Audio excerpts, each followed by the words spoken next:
first question is the ministry, how confident are you that these lands will be delivered to the said individuals on time? And the second question is, could you clear up some statements that you made earlier this week about whether we are in a food crisis or we're not in a food crisis? Because it seems that your statement is a bit at variance with some of your other cabinet colleagues' analysis of the situation.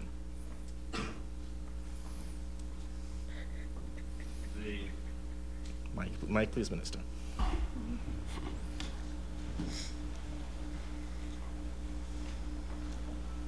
Issue of the judgment, I don't know that I wish to speak to or I can speak to it, but to say that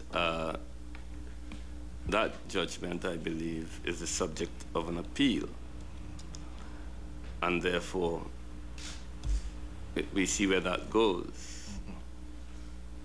What we do know is that there is a ministerial committee which is looking after the processes for delivering the land to the farmers. And that committee is working assiduously to remove bottlenecks and to cause the delivery to take place. I am not sure whether you fully appreciate that. We understand as a government that agricultural production and food is a top priority. I am convinced, and the entire cabinet of the Republic of Trinidad and Tobago is convinced that food is a top priority. And we are convinced that we need to increase agricultural production to meet the food needs of our people.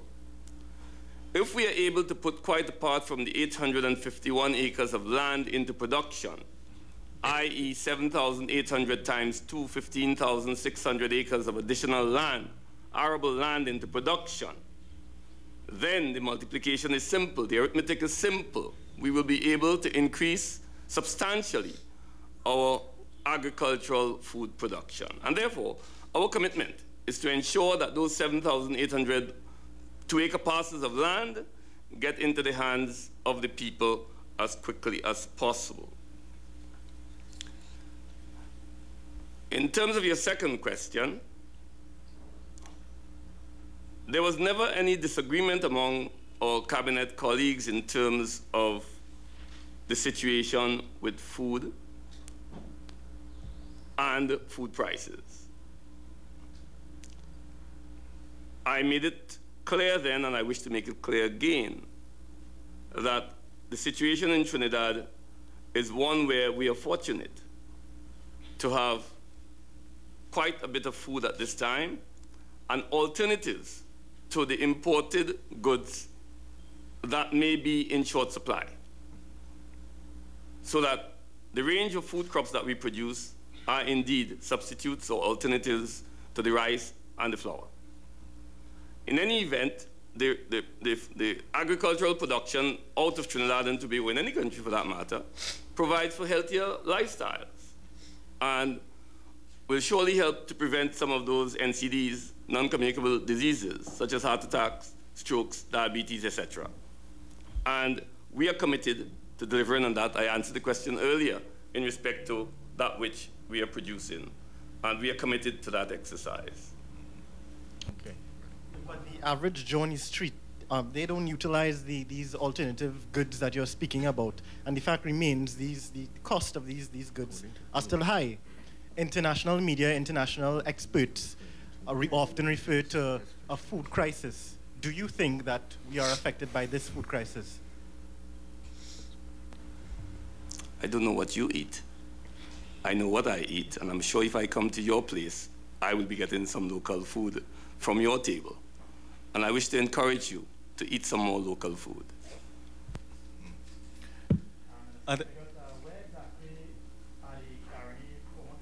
Vested in which agency right now? Is it the EMBD, or has it been transferred to the Ministry of Agriculture? Sorry, could you repeat that question for clarity, in which please? agency exactly are the former Caroni lands now vested?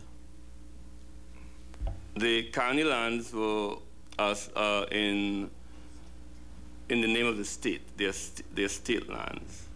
and it is the state that distributes the land. What about the EMBD? What responsibility do they have with respect to Caroni lands? I can answer that question as directly today. The EMBD falls under the direct purview of the Minister of Finance, and I'd rather have the Minister of Finance, for ease of, and not to have any contradictory viewpoints here, Ministry of Finance give you what is the remit of the EMBD. Minister Piggott, you know, you just gave me some advice there, but I can assure you that blue food is not my cup of tea. But you didn't answer my question whether or not Trinidad and Tobago was affected by the global food crisis. Pardon me? Naturally, Trinidad and Tobago will be affected by world events. We live in a global community. So what affects one part of the world, depending on how much we rely on that part of the world for anything that we do, be it food, be it for motor vehicles, be it for oils, whatever it is, it will affect us. We'll have one more question.